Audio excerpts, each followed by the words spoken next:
Ajari aku Bila. Aku Pelan. Jadi kali ini kita kedatangan teman-teman SMP kita ya guys ya. Hai. Udah lama banget nih kita nggak ketemu. Iya. Oke, jadi kita nih mau ngobrol-ngobrol singkat dan ringan aja ya guys ya. Kita mau update kehidupan tentang kesibukan kita masing-masing. Kita sibuknya apa? Karena kita udah lama banget nggak ketemu. Kita susah menjadwalkan waktu. Oke, sebelum itu aku mau minta tolong kalian kenalan dulu dong. Kesana, sapa. Halo, nama aku Anata. Halo, nama aku Puput. Halo, nama aku Lutfi. Halo, nama aku Yenita. Oke, nah tadi kan kita udah kenalan. Aku mau dong denger dari kalian update lain masing-masing. Sibuknya apa? Terus lagi punya problem apa? Boleh? Siapa duluan bebas mau cerita. Oke, kalau dari aku ya, aku ini lagi sibuk kerja aja sih. Terus di sela-sela kesibukan aku biasanya itu main sama ponakanku. Nah, tapi ponakanku tuh ansos orangnya, anaknya tuh ansos. Tapi dia tuh pinter sebenarnya. Mungkin karena dia tuh jarang bersosialisasi sama anak-anak sekitar. Terus orang tuanya tuh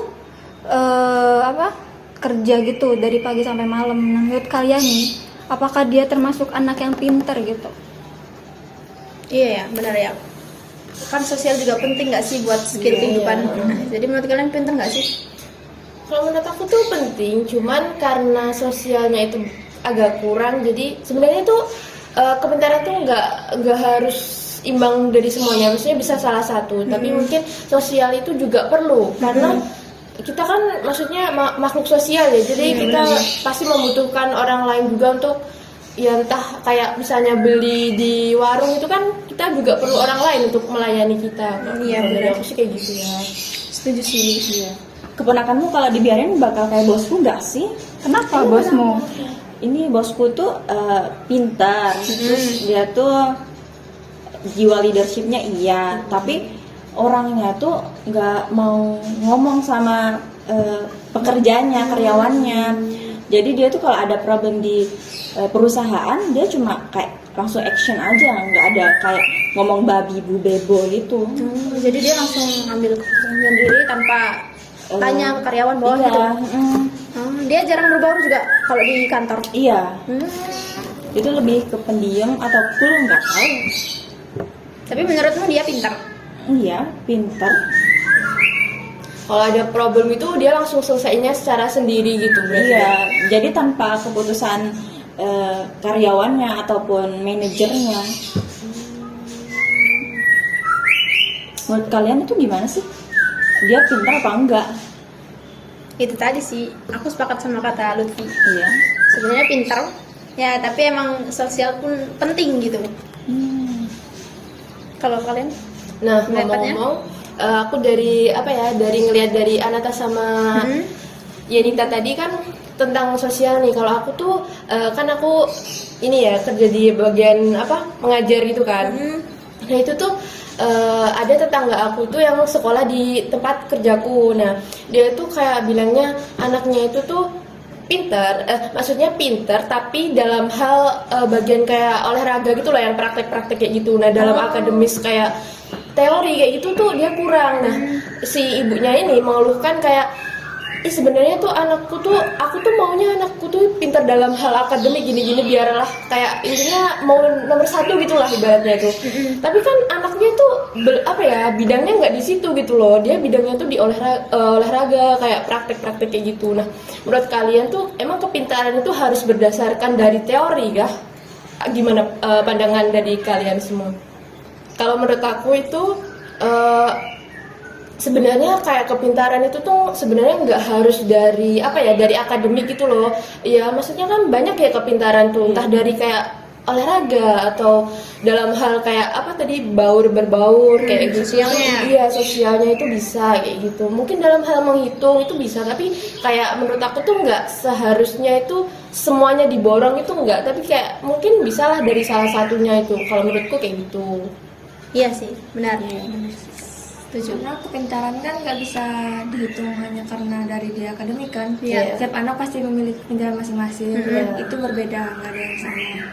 Jadi ya Mungkin orang tuanya diedukasi lagi mungkin. Iya. Biar kalau pintar itu enggak harus akademik juga sih. Jadi sepakat kalau pintar itu nggak hanya dalam menghitung atau nggak hanya dalam sosial aja. Iya, menurut aku. Kalau kamu nih, apa kabarnya ibu S2 dengan satu anak? Dilihat-lihat anakmu sangat pintar ya, berprestasi tuh. Kalau aku lihat sosmedmu itu, kamu suka upload anakmu dapat juara 1 loh kemarin. Sosialnya juga bagus Nah, loh. iya kan? Kadang ada man yang ke rumah rumah dia tuh pasti selalu nyapa loh. Oh gitu sama iya. kamu? Iya. Wah, terus aku juga tahu kemarin habis ini ya menang apa sih, ikut lomba renang ya kan? Oh iya, benar-benar. Wah itu juga olahraganya bagus itu. Dia juga suka musik nggak sih? Iya suka. Kan diborong ya. Iya, keren banget. Apa sih tipsnya? Kenapa anakmu bisa borong tiga-tiganya tuh? Kenapa tuh? Nah dari aku mungkin tuh peran ibu sama peran ayah itu nggak ada yang lebih sedikit ataupun lebih banyak gitu. Jadi tuh setiap peran tuh sama gitu, setara gitu. Jadi peran ibunya juga sama-sama dijalankan, peran ayahnya juga sama-sama dijalankan sesuai dengan kewajibannya masing-masing. Iya. Nah terus dari ini. Dari sosialnya juga mungkin itu tuh kan dimulai dari keluarga inti kan.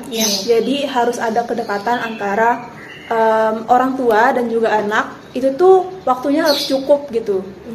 Ini kan kita nggak menyamaratakan anak gitu ya, tapi kita tuh melihat anak itu tuh seberapa cukup sih di dianya gitu loh. Nah bisa jadi anak saya itu tuh cukupnya segini gitu. Misalkan 50% gitu. Nah, dia tuh udah cukup kasih sayangnya gitu. Nah, bisa jadi anak yang lain itu tuh 70%, tapi dari orang tuanya sendiri tuh masih 50% ataupun setengahnya. Jadinya kasih sayang dari ibu ataupun ayahnya tuh nggak cukup gitu.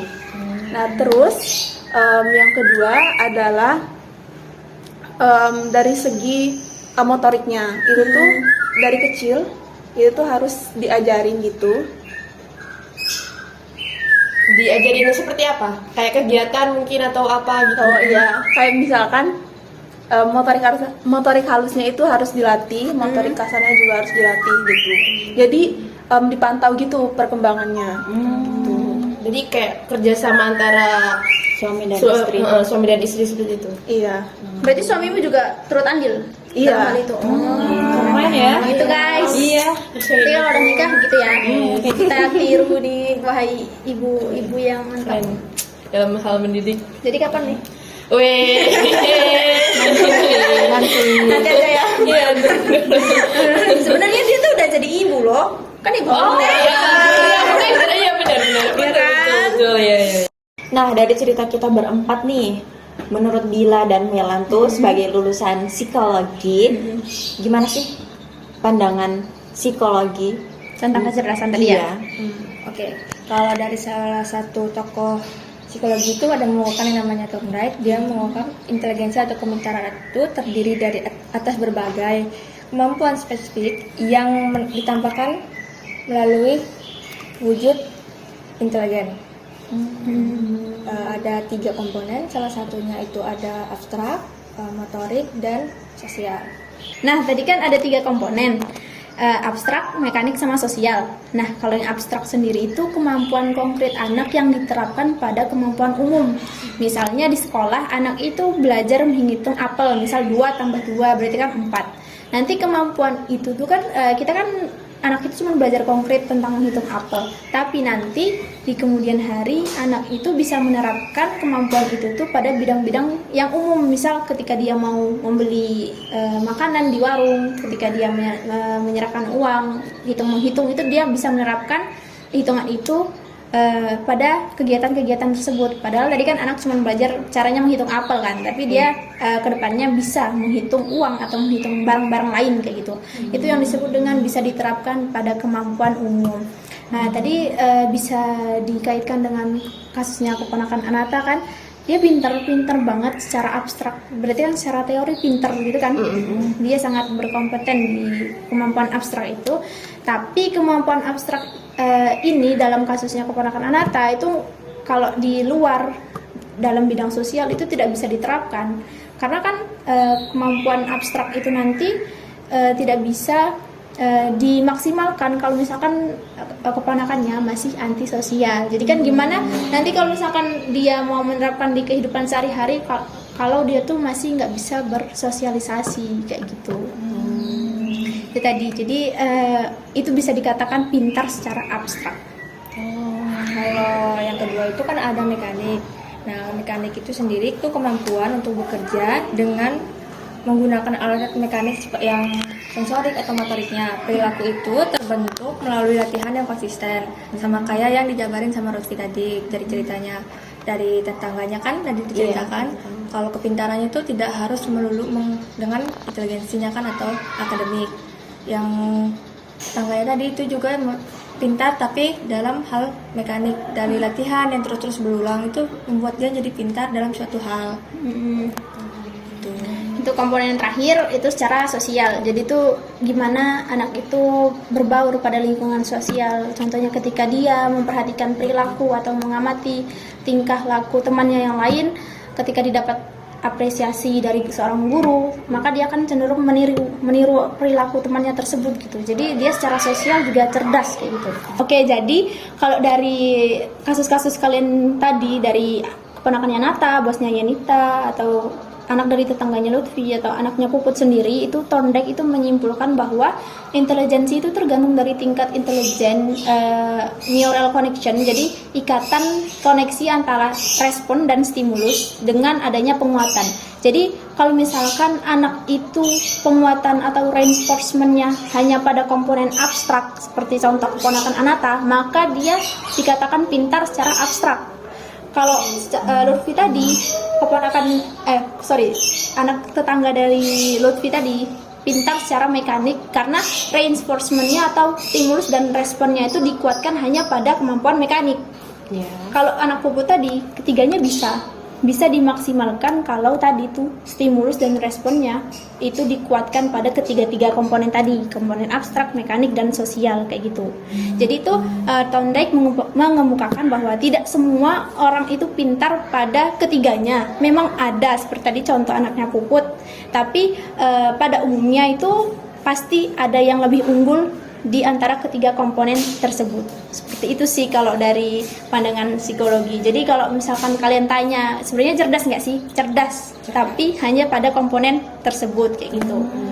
Begitu guys kalau dalam psikologi. Iya benar.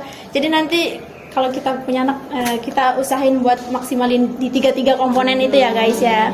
Tapi ini hanya menurut Thorndike aja, masih banyak pandangan lain menurut tokoh-tokoh psikolog. Tapi ini salah satunya yang bisa kita pelajarin dan kita terapkan di kehidupan sehari-hari kayak gitu.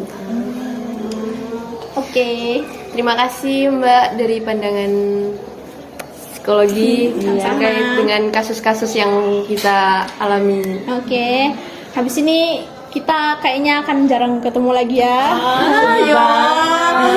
Tapi aku makasih banget loh sama kalian udah mau nyempetin hadir di podcast kita kali ini ya kan. Boleh dong nanti next time entah 2 atau 3 tahun lagi. Barangkali dia udah menikah, kamu udah menikah, kita undang lagi ke podcast kita ya Melan ya. Nambah anak. Boleh. Nanti kita sharing-sharing lagi barangkali setelah sekian lama ilmu kita juga semakin bertambah, kita masih bisa berdiskusi lagi, oke? Sebenarnya aku ucapin makasih banget karena udah mau datang di podcast kita. Besok berjumpa lagi. Jaga kesehatan ya guys ya. Oke. Nah, oke, sekian dari podcast kita. Ketemu lagi kapan-kapan. Bye bye.